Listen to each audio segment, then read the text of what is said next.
Alan here with a little Hapkido tip. Now I want to remind you of the old story about the lady who cut both ends off the roast, right?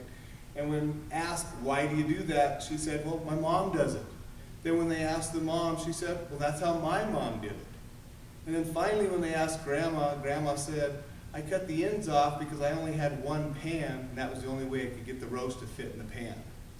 Now with martial arts, I don't want you to just do what your instructor taught you or what the DVD taught you or the book or magazine said just because it said. I really want you to understand the why behind the techniques. Now with some things, like I teach a kick series where we always start with our left foot. Big deal.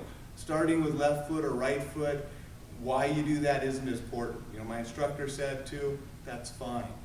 But when we get into a technique, I want you to know the why. So when I teach the basic wrist grab arm bar, one of the first joint locks that I teach, you know, I teach this little curling motion to come back around here. Now, why?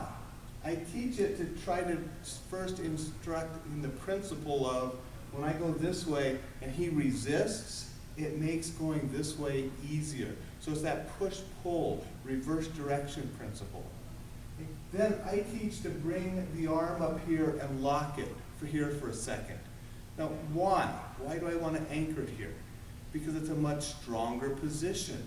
If my arm is out here trying to hold it, my arm is out here all by itself, it's easier for him to pull away. When I anchor it, I'm glued to my body. It makes it more difficult for him to pull away. Then his elbow is pointed up. I want pressure straight down because that's what creates the lock.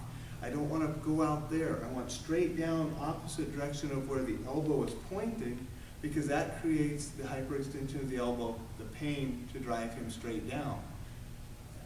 I step to get all my weight because I want all weight driving a person down, not just my arm strength.